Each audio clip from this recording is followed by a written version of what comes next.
അപ്പൊ നമുക്ക് പ്രൊസീഡ് ചെയ്യാം. ഉറപ്പാണല്ലോ അല്ലേ? ഒരു മാറ്റവും എനിക്ക് ഏള വേണ്ട. കേട്ടില്ലേ സാറേ? സർ, എന്നാ ഞാൻ ഇറങ്ങുക. ഡോക്യുമെന്റ്സ് ഇതാ, മോളെ കൊണ്ടൊന്ന് സൈൻ ചെയ്തിപ്പിച്ചേരും. എന്നാ ഞാൻ ഇറങ്ങട്ടെ.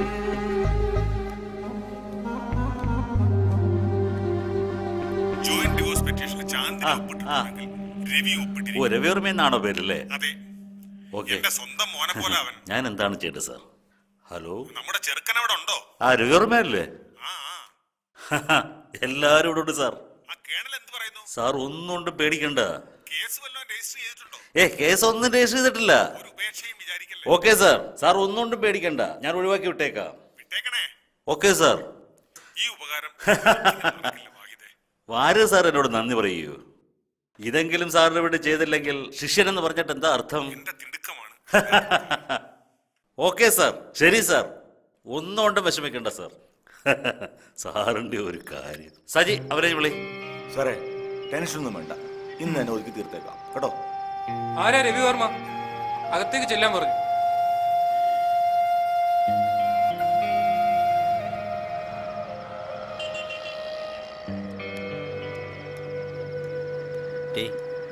നിന്നെ വിളിക്കുന്നത് ശരി.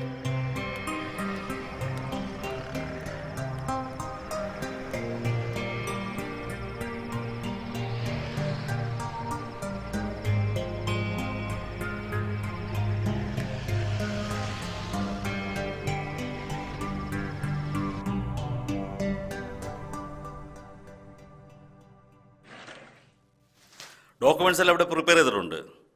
രവിവർമ്മ ഡൈവേഴ്സ് തയ്യാറല്ലേ? വല്ല എതിർപ്പുണ്ടോ? തയ്യാറാണ് സാർ, ചെയ്യാം. കാര്യങ്ങളെല്ലാം വാര്യർ സാർ സംസാരിച്ചിട്ടുണ്ട്. അവരെ വിളിക്കട്ടോ? ആ വക്കീലിനെ വിളി. വിഷമിക്കേണ്ട, ഞങ്ങളൊക്കെ ഇല്ലേ, എല്ലാം വിധിയാന്ന് വിചാരിച്ചാൽ മതി. ഉറച്ച തീരുമാനം തന്നെയല്ലേ? ഒപ്പിടാൻ തയ്യാറല്ലേ? തയ്യാറാണ് സാർ. വരൂ. കാര്യങ്ങളെല്ലാം സംസാരിച്ചിട്ടുണ്ട്. എത്രയും പെട്ടെന്ന് ഒപ്പിട്ട് വാങ്ങിച്ചോ. ഓക്കെ, ഇനി ഇതിന്റെ പേർക്ക് ഒരു ചർച്ച ഉണ്ടാവരുത്. ശരി സാർ. കാര്യങ്ങൾ നടക്കട്ടെ. ദാ ഇവിടെ സൈൻ ചെയ്തോളൂ.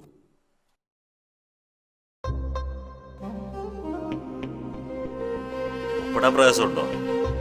ആലോചിച്ചിട്ട് മതി. കടിച്ച പാമ്പിനെ കൊണ്ട് വിഷമിറപ്പിക്കുന്നത് പോലെ തമ്മിൽ ചേർത്ത വാര്യർ സാറിന് തന്നെ അവരെ വേർപിരിയിക്കേണ്ടതായും വന്നു.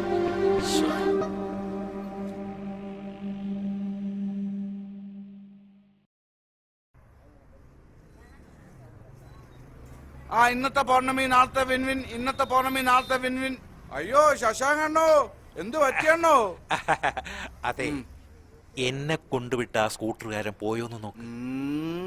പോയി പോയി പോയി പോയി പോയാ ഒരു രക്ഷപ്പെട്ടു. എന്തുവാ രാവിലെ ഒരു അഭിനയം? ഒന്നും പറയണ്ട, മര്യാദക്ക് ലിഫ്റ്റ് ചോദിച്ചാ ഒരുത്തനും തരത്തില്ല. അതുകൊണ്ട് ഞാനൊരു ചെറിയ നമ്പർ ഇട്ട് നോക്കിയതാ. അതൊക്കെ പോട്ടെ, ഒരു 100 രൂപ എടുത്ത് ഞാൻ നാളെ തരാം. നാളെ രാവിലെ തരാം. ഇല്ല, ഒരു 100 രൂപ നാളെ തരാന്ന്. ഇല്ലെന്നേ. ഇല്ല നാളെ രാവിലെ തരാം. തരണ്ട. നാളെ രാവിലെ തരാം. തരണ്ടാന്നേ. ചേടാ, നമ്മൾ ഓസിന് ഇവിടം വരെ എത്തി. ഇനി കാപ്പ് കുടിക്കാനുള്ള കാശ് പൗർണമി നാളത്തെ വിൻവിൻ, ഇന്നത്തെ പൗർണമി ആയിരിക്കും.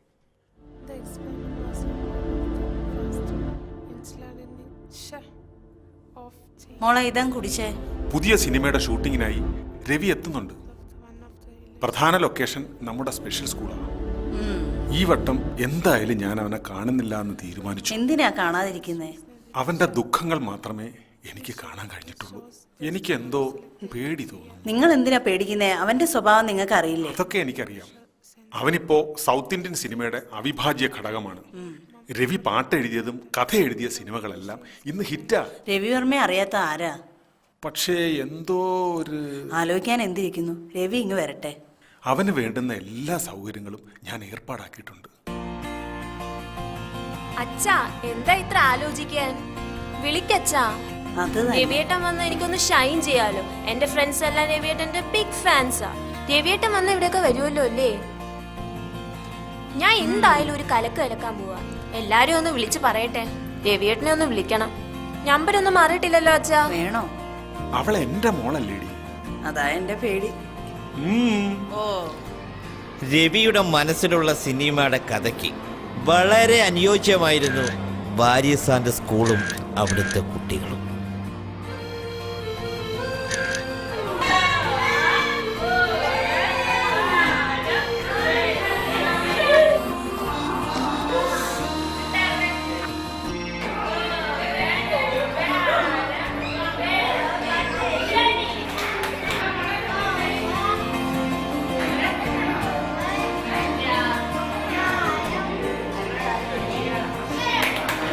മനസ്സിനിഷ്ടപ്പെട്ട ലൊക്കേഷൻ കിട്ടിയതോടെ രവി വളരെ സന്തോഷവാനായിരുന്നു.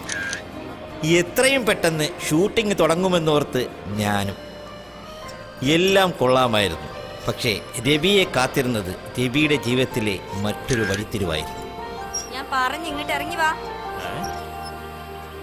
നിർത്താനല്ലേ പറഞ്ഞേ? ദേഷ്യമാണല്ലോ.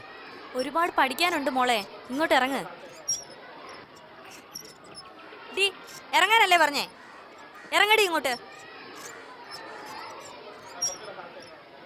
ഇങ്ങോട്ട് വാ, വാ, ഇറങ്ങ്, ഇറങ്ങ്. ഇറങ്ങൂലല്ലേ നീ? നിനക്ക് തല്ലി പഠിപ്പിക്കാനുള്ളതാണോ കുട്ടികൾ? നീ ആരാടത് ചോദിക്കാൻ? കുട്ടികളോടാണോ ഇങ്ങനെ കാണിക്കുന്നത്? കയ്യിന്ന് വിടറോ? നീ മേലെ ഇത് ആവർത്തിച്ച നിന്റെ ചെകിട് ഞാൻ അടിച്ചു പൊട്ടിക്കും. നീ ഒന്ന് അടിച്ചേ. ഓടി. ഞാനൊന്ന് കാണട്ടെ. മോളുവാ.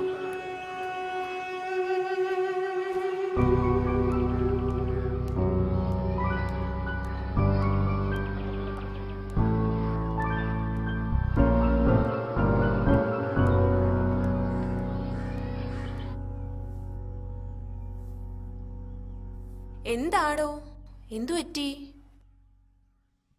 കാര്യമായിട്ടെന്തോ സംഭവിച്ചിട്ടുണ്ട്. അവൻ ആരാണെന്ന് ഒന്ന് കണ്ടുപിടിക്കണമല്ലോ. അവൻ ആരാണെങ്കിലും അവനെ എൻ്റെ കൈ കിട്ടും. വെറുതെ വിടാൻ ഉദ്ദേശിച്ചിട്ടില്ല.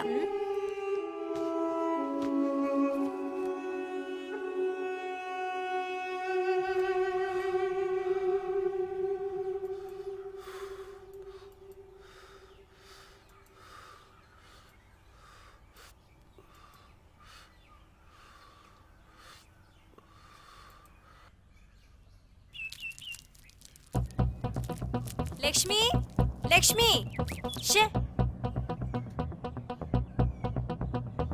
എന്തുവാടി, എന്തു പറ്റി? ഞാൻ പറഞ്ഞില്ലേ ഒരാളെ പറ്റി. വാ വാ വാ, അകത്ത് കേറ്. വാ വാ വാ, ഒന്നിങ്ങോട്ട് വാ. ദേ ദേ ദേ, ഇത് അവൻ തന്നെയാ. ഇവനാ എന്നെ തലാൻ വന്നത്. വെറുതെ വിടില്ല, നീ നോക്കിക്കോ. ഓ അതോ, രവിയേട്ടനോ? നിനക്കറിയില്ലേ അതാരാണെന്ന്? രവിവർമ്മ, നിന്റെ ഇഷ്ടപ്പെട്ട എഴുത്തുകാരൻ. രവിവർമ്മയോ? അല്ലടി, ഈ വർഷത്തെ ഫിലിം ഫെയർ അവാർഡ് കിട്ടിയത് ഇയാൾക്കാണോ? അയാളൊരു നല്ല മനുഷ്യനാണെന്നാ ഞാൻ വിചാരിച്ചത്. ഏയ്, ഇതൊന്നുമല്ല. എനിക്ക് വിശ്വസിക്കാൻ വയ്യ. നീ വിശ്വസിക്കണ്ട.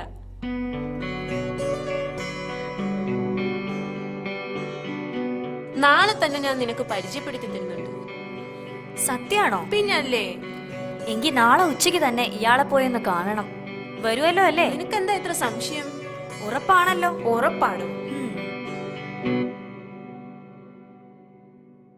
ഇന്നലെ സ്കൂളിൽ പോയിരുന്നോ രവിയേട്ടാ?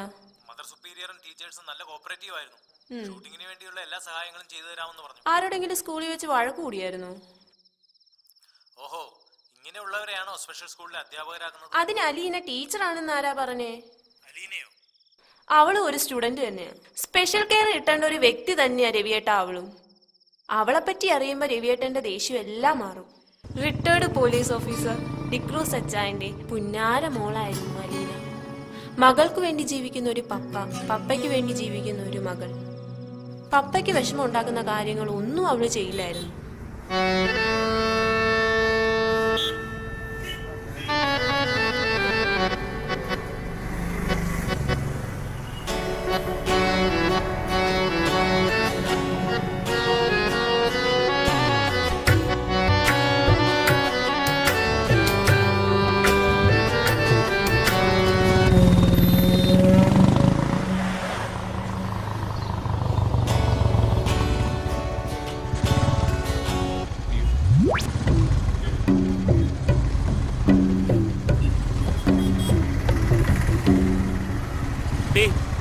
വണ്ടി കയറ്.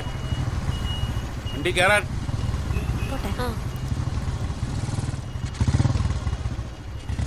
I'll call you. വിളിക്കണേ.